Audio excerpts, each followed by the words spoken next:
Bom, aqui é o mesmo problema do que eu tentei trazer no anterior, né? Que não estava na pergunta, mas aqui já está falando assim, ó. Mostre que o limite não existe quando o x tende a 3. Tá? Então, para a gente mostrar que um troço existe ou não, a gente vai utilizar os laterais, né? Então aqui, ó, esta equação aqui é para o x tendendo a 3, né? Para os valores menores que 3. Aqui são x tendendo a 3 para os valores maiores que 3. Certo? Como que a gente vai mostrar que o limite não existe? Utilizando o fato de que os laterais são diferentes. Só não vai existir se eles forem diferentes, né? Se eles forem iguais, aí quebrou a bagunça toda. Certo? Então eu vou botar assim, né? Primeiro, ó. Temos que... Eu vou usar uma cor só para não ficar tão esquisito. Vou responder na bagunça aqui, ó. Temos que o limite lateral pela esquerda, quando o x está pela esquerda, o x é menor que 3, e aí você vai usar essa equação aqui, que é o correspondente para o x ser menor que 3. Então, limite para quando o x tende a 3 menos é x mais 3. Este limite aqui vai ser 3 mais 3, que é 6. Né? E a gente tem o seguinte. Quando você vai pela direita, o x é maior que 3, que é desse lado. Então a equação que você vai usar para f é 2. Então limite para quando o x tende a 3 de 2 é constante, né? Não depende de x, então fica igual a 2. Certo?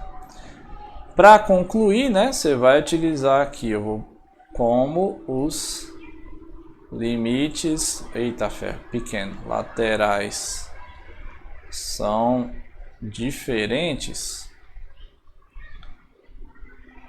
temos que esse querido limite para quando o x vai para 3 sem nenhum tipo de restrição com relação ao lado, ele não pode existir.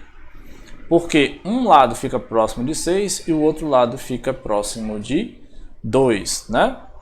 Se você escolher qualquer epsilon que seja suficiente para manter uma faixa distante, tipo você bota epsilon igual a 1, ao redor do 6 você vai até 5 e ao redor de 2 você vai só até 3.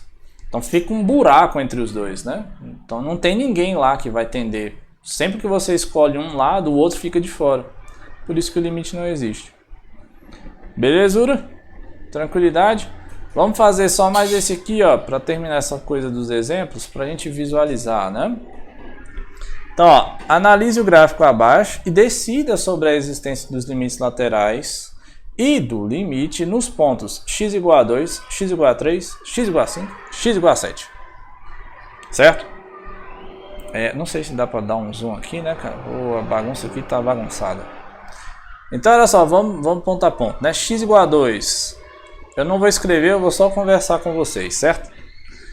Então, no x igual a 2, deixa eu aumentar o zoom aqui um pouco para ver se fica... Opa, foi demais. Eita. Só para ver se fica mais bonito. Então, olha só, no x igual a 2, quando você vem por aqui, fica próximo daqui. Certo? Então, o limite lateral pela esquerda de 2 é 2. E o limite lateral pela direita... tem um 3 bem aqui, né, cara? Puxa vida. Eu preciso de mais... Eu preciso dar aquele zoom mesmo lá, porque a bagunça aqui tá feia. Então, ó, quando eu venho por aqui, a função tende a ir pra cá, né? Aí, de novo, ó, aí tem aquele buraco nesse meio aqui, então aqui... não existe limite, né? Mas tem os laterais, certo? Eu não vou escrever de novo, porque senão demora muito. E aqui, ó, desse lado de cá, ó, no 3, que era o próximo ponto que era para fazer a análise, quando você vem por aqui, o valor da f fica aqui. Quando você vem pelo outro lado, o valor da f vai vir para o mesmo ponto. Ó, que bonitinho, né? Então, para x igual a 3, a gente vai ter que existe o limite. Porque os laterais existem e são iguais. Beleza? Tranquilidade. X igual a 5, né? Pela direita, você vai ter que a função chega aqui. Pela esquerda, né, a função vai para o mesmo ponto. Oh, mas que bonito, né? Então aqui você tem o quê? Que existe o limite. Certo? Agora aqui, ó, aqui eu fiz para esse ponto aqui, né? Agora aqui no 7, olha só. No 7 não tem limite pela direita, né?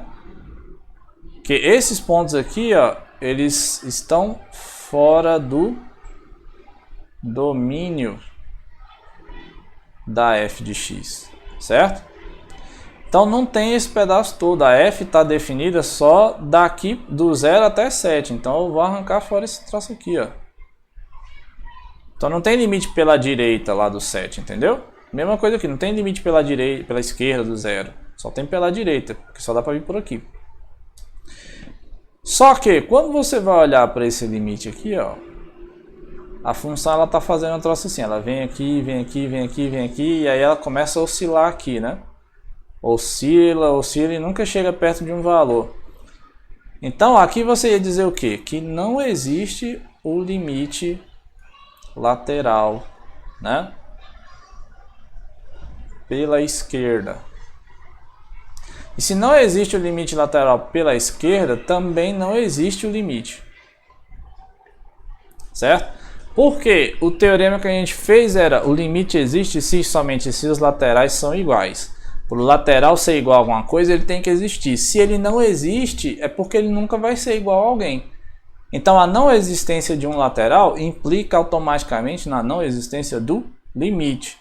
Aí você fala, mas professor, e quando você vai lá pela direita, professor, do 7? Não tem como, porque está fora do desenho, está fora do domínio. Certo?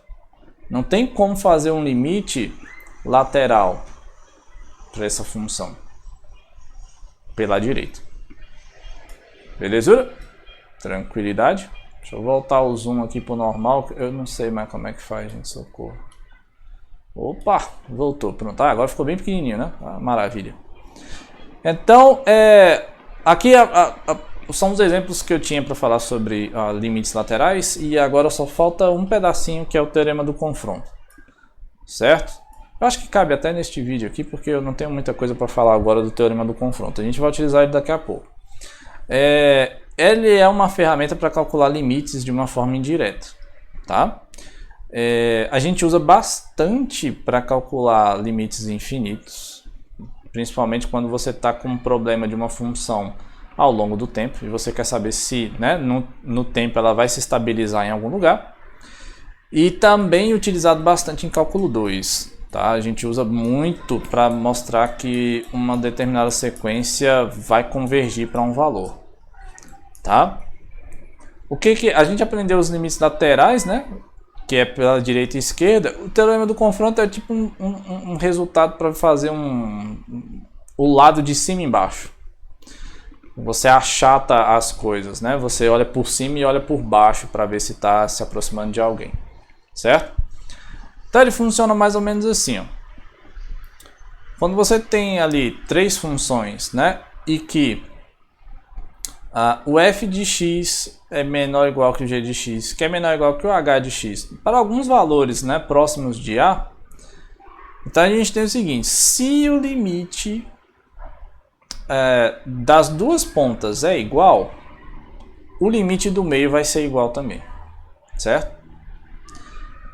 Então, quando você olhar para esta equação aqui, passar o limite, se isso aqui é válido, né, para uma determinada vizinhança do ponto A, então o valor do limite da função g é igual ao limite, igual ao limite que está nas pontas, certo? Não tem como ser diferente. Aqui eu trouxe uma visualização, né, para que a gente consiga observar o que está acontecendo. Então aqui, ó, eu tenho o gráfico da função h, que eu chamei lá, né, que é a função maior, e aqui é a da função f, certo? A g é essa verdinha clara que está passando aqui. Então, olha só, se eu sei calcular o limite de h e eu sei calcular o limite da f quando x tende a 2, então a g, se ela estiver sempre entre as duas, o limite da g vai ser automaticamente o valor do limite da H e da F. Né? Aqui eu fiz o zoom desse troço aqui para ficar um pouco mais próximo, né? Pra você visualizar o que está acontecendo ali. Certo? Então, é um teorema de em cima e embaixo, né? Você olha por aqui e olha por aqui. Se for a mesma coisa, é porque quem está no meio vai ter que ser igual. Beleza? Deixa eu ver quanto tempo a gente tem aqui. 10 minutos. Dá tempo de fazer um exemplo? O que você acha? Você vai ficar muito chateado se eu fizer o exemplo? Você vai ficar triste? Né? Vamos fazer aqui rapidão, 3 minutinhos. Já está escrito mesmo, então a gente não tem que copiar, né? Dá uma pausa aqui, olha para esse exemplo e depois despausa. Tenta fazer primeiro e a gente volta com a resposta, certo? Então olha só, considera lá duas funções, f e h. A f é aquele polinômio, h é esse outro polinômio. Suponha que exista uma função g que esteja entre as duas, para todo x, certo? Aí eu falei, analise o seguinte limite. Limite para... Oh, meu Deus do céu, botei f, aqui é g, gente. Aqui é g, aqui é aquela g. Aqui é g, que é o limite da f, a gente sabe, vai calcular daqui a pouco. Que é o limite da g, tá? Então não é esse aqui não, vou riscar tudo aqui, ó. Eu não sei qual é a g, então eu quero analisar o seguinte limite. X tendendo a 2 de g de x. Beleza? Então vamos lá, não tem mais slide, vou arrumar uma página aqui na frente. Então vou botar assim, ó. A querida h de x é x ao quadrado menos 4x mais 5, é isso? É isso aí mesmo. Ó, então, qual é o valor do limite para quando x tende a 2 de h? É o limite para quando... Tá vendo que eu tô fazendo? Tô copiando o limite aqui, né? Bonitinho e tal. Só vou tirar... Opa, peraí que eu copiei errado. Aqui é menos. Só vou tirar o limite quando eu passar o valor de fato. Então aqui, ó. Posso passar o valor direto? Vai dar divisão por zero? Alguma coisa do tipo? Não, né? Então fica 2 ao quadrado menos 4 vezes 2 mais 5. Que no final das contas é quanto, gente? Eu não sei. 4 menos 8 mais 5. 4 menos 8 mais 5, tá certo isso, gente? Tá certo, eu copiei certo? Acho que tá certo. Então, 4 menos 8 menos 4 mais 5, 1. Tá, esse é o valor da H. Certo? E, vou continuar aqui. Limite para quando x tende a 2 da f de x vai ser o quê? Limite para quando x tende a 2 de menos 1 sobre 4x ao quadrado mais x. Né? Que vai dar o quê? Posso passar o valor direto de x? Né? Não tem problema de divisão por zero, então fica menos 1 sobre 4 vezes 2 ao quadrado mais 2. Aqui fica menos 1 mais 2 que dá 1. O que eu posso dizer agora sobre o limite da g, sabendo que ela está entre as duas? Né? Então, agora eu vou calcular, né? Olha só. Como a f de x é menor ou igual que a g de x e é menor ou igual que a h de x, se eu vou para todo x, né? Eu escrevi lá que é para todo x pertencente a R. Então, se eu fizer um limite, que é fazer o x tender para um valor determinado, continua mantendo as desigualdades. Então, o limite para quando o x tende a 2 da f vai ser menor ou igual ao limite para quando o x tende a 2 da g, que vai ser menor ou igual ao limite para quando o x tende a 2 da h. Esse valor aqui a gente já calculou, dá quanto, né? Dá 1. Então, 1 tem que ser menor ou igual ao valor do limite, que tem que ser menor ou igual. Quanto é que deu isso aqui? 1. Né? Então, o que a gente vai dizer? Então, ó, o limite ele tem que ser maior ou igual a 1 e menor ou igual a 1. Quanto que ele tem que ser? Tem que ser 1, né? Portanto, pelo teorema do confronto, Teorema do confronto não vai ficar pequeno aqui, né, gente? Eita, fé. O limite para quando x tende a 2 da g de x, que eu não sei nem qual é a equação, é 1. Pronto, olha aí. Depois de escrever esse tanto de coisa, você pode botar o quadradinho. Maravilha. Certo? Esta é uma aplicação do teorema do confronto, ou seja, é tipo um limite lateral que você olha de cima na direção vertical. Você olha em cima e embaixo. Certo? Eu falei que era 3 minutos, né, cara? Deu quase 6. Desculpa, eu não sei medir o tempo direito, né? Puxa vida, que coisa. Mas eu não queria fazer um vídeo separado, né? Talvez fosse melhor fazer um vídeo separado. Mas, enfim, agora já foi. Espero que você tenha entendido o teorema do confronto. Espero que você tenha entendido como mostrar que o limite existe de fato. Beleza? Agora é fazer exercício. Tá bom? Um abraço. Valeu!